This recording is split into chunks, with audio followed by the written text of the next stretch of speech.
Bonjour à tous. On commence cette revue de presse en France avec la victoire de l'Olympique Lyonnais hier soir dans le derby face à l'AS Saint-Etienne 1-0, et c'était le service minimum pour l'équipe. Les Lyonnais se sont imposés sur leur seul tir cadré de la rencontre, une tête de Jason Denayer, et ont remporté un derby d'une faible intensité, écrit le quotidien français. Avec ces 3 points, le club de Jean-Michel Aulas se hisse provisoirement à la 2e place du classement.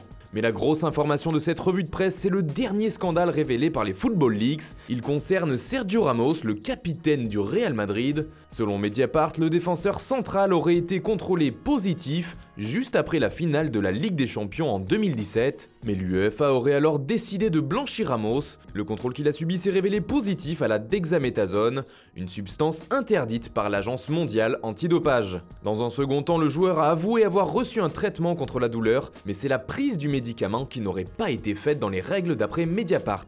C'est justement ce qu'explique le médecin du club madrilène dans un rapport dans lequel il se trompe en mentionnant le traitement utilisé sur Ramos, et face à cette erreur rocambolesque, l'UEFA a plaidé pour la faute administrative et a décidé d'innocenter les 2 hommes sans engager de procédure disciplinaire. Une affaire pour le moins obscure qui agite toute la presse européenne. En Angleterre, le Sun en fait sa une et parle d'un scandale de drogue autour de Sergio Ramos. Du côté de l'Espagne aussi, on parle des révélations sulfureuses des Football Leaks. Le scandale Ramos, titre Mundo Deportivo. Il faut dire que d'après les Football Leaks, Ramos a fauté une 2e fois. En effet, il aurait violé le protocole antidopage après un match de championnat à Malaga, prétextant qu'il souhaitait prendre une douche avant de se soumettre au contrôle, et ce malgré de nombreuses mises en garde. Le journal Marca titre lui sur la réponse du club madrilène. Ramos n'a jamais brisé la règle de l'antidopage, peut-on lire en une du quotidien espagnol. Toujours dans la presse ibérique, on parle aussi beaucoup du choc de ce soir entre l'Atlético de Madrid et le Barça, une rencontre très importante dans la lutte pour la première place en Liga. Un tête-à-tête pour Sport.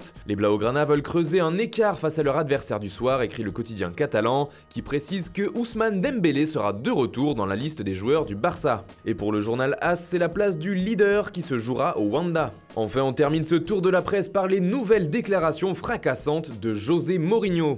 L'entraîneur portugais s'est attaqué à ses jeunes joueurs.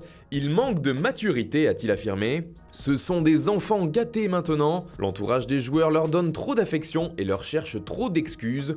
Je parle de joueurs comme Shaw, Rashford, Martial et Lingard.